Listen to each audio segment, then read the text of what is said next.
अक्टूबर 2024। कश्मीर का एक गांव। रात का समय था। बूढ़े दादा और दादी के बीच कुछ बच्चे आग के सामने बैठे आग ताप रहे थे। दादाजी हमें कोई कहानी सुनाइए ना। ये सुनकर दादा ने बच्चों की तरफ देखा। बच्चों, आज के जमाने में जहाँ बच्चे मोबाइल फोन में लगे रहते हैं, वहाँ तुम मुझसे कहानी सुनाने की बात कर रहे हो। दादाजी, जो कहानियाँ इंटरनेट पर होती है वो तो हमने बहुत सुनी है। आज आप कुछ सुनाइए ना। ये सुनकर दादा ने कुछ सोचा और फिर कहानी सुनाना शुरू किया।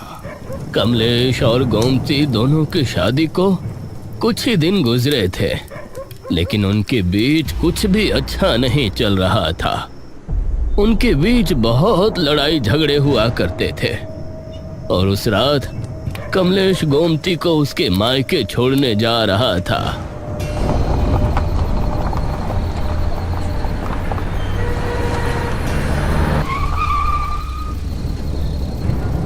क्या हुआ? अब क्या तुमसे ये गाड़ी भी नहीं चलाई जा रही? बकवास मत करो, मुझे टॉयलेट आया है। उसने गाड़ी को बंद किया और बाहर निकल झाड़ियों में चला गया। गोमती गाड़ी में बैठी बैठी बड़बड़ा रही थी। बेवकूफ आदमी, पीछे होटल से होकर आ रहे हैं, वहाँ टॉयलेट नहीं कर सकता था? कुछ ही देर में कमलेश वापस आया और उसने गाड़ी में बैठ स्टार्ट करने के लिए चाबी घुमाई। अरे, ये स्टार्ट क्यों नहीं हो रही है? लगता है ठंड की वजह से इंजन ठंडा हो गया है। गोमती यह सुनकर और ज्यादा गुस्सा हो गई। कमलेश ने देखा कि कुछ ही दूरी पर घर है और वो गोमती को लेकर वहां पहुंचा।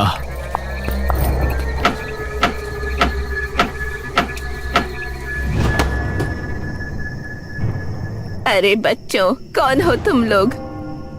माँ जी, हमारी गाड़ी खराब हो गई है। क्या हम सुबह तक यहाँ रुक सकते हैं?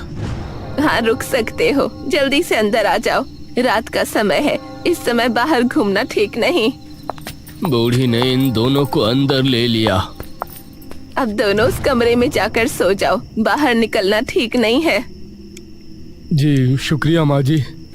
ये दोनों कमरे में चले गए, लेकिन वहां भी ज्यादा देर तक ये शांत नहीं रह पाए। ये सब तुम्हारी वजह से हुआ है। अगर तुम सुसु करने नहीं रुकते ना, तो गाड़ी भी ठंडी नहीं पड़ती। कमलेश ने भी उसे जवाब दिया और दोनों में बहस बढ़ गई। बूढ़ी तब तक सो गई थी। कमलेश उसी समय घर से निकल गया। मैं तो गाड़ी में ही सो जाऊंगा। जब देखो बहस बहस और कुछ आता ही नहीं। वो बड़बड़ाते हुए आगे बढ़ रहा था, तभी उसने देखा कि सामने से एक लड़की बल खाती कमर लहराए चली आ रही है। जैसे जैसे वो करीब आती तो उसका खूबसूरत आकर्षण कमलेश को साफ होता नजर आ रहा था। लाल साड़ी जो नीचे जमीन तक मिली हुई थी, गोरा बदन, लंबे लहराते बाल। सर्द रात में कोई बूढ़ा भी उसको देख ले तो वो भी जवानी की दुआ मांगने लगे। वो कमलेश के करीब आई, उसने नजरें मिलाई और फिर बिना कदमों को रोके आगे बढ़ गई। न जाने क्या नशा था उसके सौंदर्य में।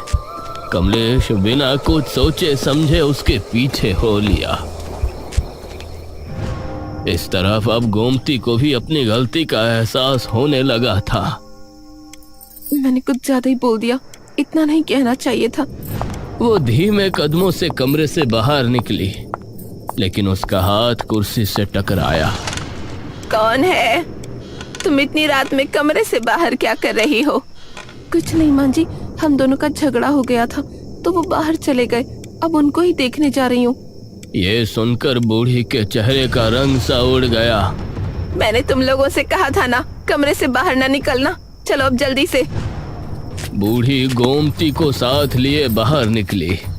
गोमती को भी जब दूर दूर तक कमलेश नजर नहीं आया तो वो परेशान हो उठी। बूढ़ी आगे बढ़ती जा रही थी और सामने एक गुफा नजर आने लगी थी। अम्मा जी, कमलेश मिल तो जाएंगे ना? वो नजर क्यों नहीं आ रहे? बूढ़ी ने उसकी बात का कोई जवाब नहीं दिया और कदमों को तेज कर दिया और उस गुफा के दरवाजे पर एक जूता पड़ा हुआ था, जिसे देखकर गोमती डर गई। ये तो कमलेश का जूता है, जिसका मुझे डर था वही हुआ।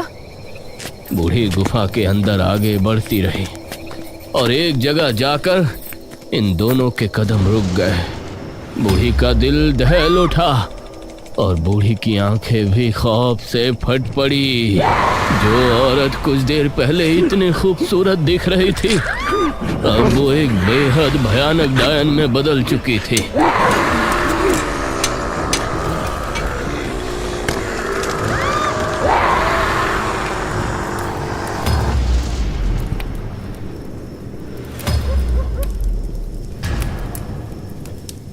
दादाजी, वो भयानक डायन कौन थी?